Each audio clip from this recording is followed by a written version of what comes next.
Bonjour à tous, nous allons voir dans ce webinaire comment nettoyer un fichier DWG Géomètre. La première chose à faire est donc d'ouvrir le fichier DWG, mais surtout de ne pas réenregistrer par-dessus pour bien garder donc le fichier d'origine. Deuxièmement, on va positionner l'espace objet en SKU général. En cliquant donc au niveau du ViewCube qui est juste ici, vous avez un menu déroulant ici avec tous les SKU qui ont été créés dans le projet. Celui qui nous intéresse, nous, c'est le SCG. Vérifiez bien qu'ici, vous n'avez pas de flèche nord qui vous indique autre chose que la verticale vers le haut. Si c'est le cas, ça veut dire que l'orientation du fichier géomètre n'est pas bonne et à ce moment-là, vous ne pouvez rien faire. Ne vous amusez pas à faire tourner votre dessin, ni sur lui-même, ni par rapport à l'origine, sans quoi le géoréférencement ne sera plus bon. Donc restez bien ici en SCG et si l'orientation est malheureusement pas bonne, il faudra du coup renvoyer le fichier pour correction au géomètre parce que vous pouvez rien faire.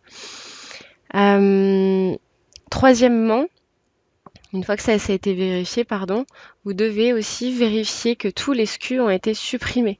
Tous les SKU. Alors pour ce faire, vous allez donc taper le raccourci geste SCU sur votre clavier. Vous aurez la liste ici de tous les SCU. Vous n'avez plus qu'à cliquer sur chacun et faire supprimer. Troisièmement, la France est équipée d'un réseau de milliers de points géodésiques, ce qui est effectivement ce qui va déterminer l'origine de votre DWG. Pour trouver l'origine, ou en tout cas pour le visualiser, vous devez donc taper ligne sur votre clavier pour tracer une ligne qui va s'insérer à l'origine. Donc, vous devez taper sur votre clavier 0,0,0. Alors, ne vous trompez pas, il s'agit bien donc des virgules et non pas des points sur votre pavé numérique, sinon ça ne fonctionnera pas. Et ici, je constate que du coup, le point d'insertion, donc l'insertion de ma ligne, se fait à ce niveau-là. Donc, on est bien au sud-ouest du projet, sur un point géodésique. Donc, quand on ira dans Revit plus tard, qu'on insérera notre DWG pour le géoréférencement de la maquette Revit, le point de topographie, donc le triangle, le symbole triangle, ira se positionner sur ce point ici, 0, 0, 0, c'est-à-dire au sud-ouest de votre dessin. Quatrièmement, vérifier les unités. Pour cela, il faut mesurer le dessin. Alors, je vais donc taper sur mon clavier DI, c'est le raccourci pour distance. Et je vais prendre 2 points dont je connais la distance. Ici, on est sur un talus de 1,10 m, donc je suis bien en mètres. Si en tapant sur votre clavier le raccourci UN, vous trouvez ici dans les unités de mise à l'échelle du contenu inséré une autre unité que celle que vous avez observée sur le dessin.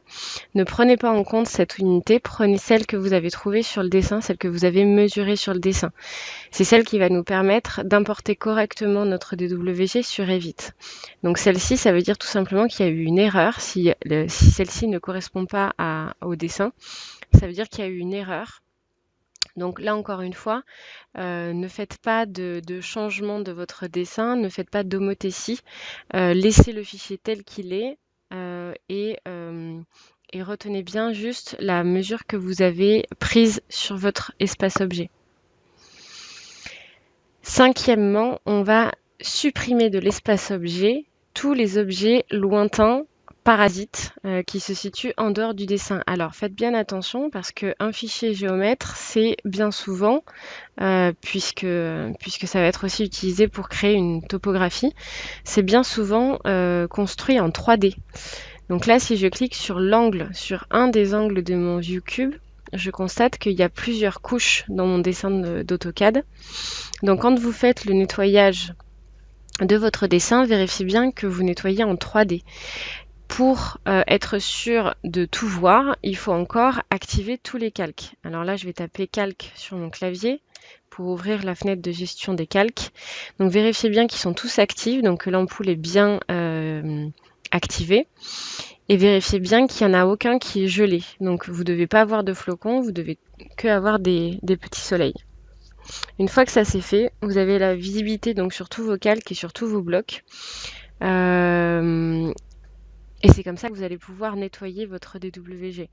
Alors, je vous conseille de faire un CTRL A qui vous permet donc de sélectionner l'ensemble des objets visibles sur l'espace objet et de faire tout simplement avec la touche Maj appuyée sur votre clavier une sélection de votre dessin en partant de gauche vers la droite pour désélectionner donc ce qui vous intéresse, ce que vous devez garder et ensuite cliquer sur Supr. En ayant fait ça, donc vous avez supprimé l'ensemble des objets qui se situeraient du coup loin de votre dessin et vous avez gardé votre dessin en 3D. Je vais revenir vers le haut, je vais rester vers le nord. Une fois que ça c'est fait, vous devez donc supprimer définitivement tous les objets non utilisés. Donc les SKU qu'on a supprimés comme les objets lointains. Pour ce faire, on va donc purger avec le raccourci PU de votre clavier. Et on va purger tous les éléments. On va tout sélectionner et on va tout purger. Vous avez terminé de nettoyer votre DWG, je vous invite donc à l'enregistrer et l'enregistrer sous un autre nom, comme je l'ai dit au début de la vidéo. N'écrasez pas de votre fichier d'origine, on ne sait jamais, vous risquez d'en avoir besoin. Enregistrez-le donc avec un nouveau nom, dans un dossier adéquat, généralement un dossier qui s'appellerait du coup plutôt import. Je vous remercie et nous restons à disposition si vous avez des questions.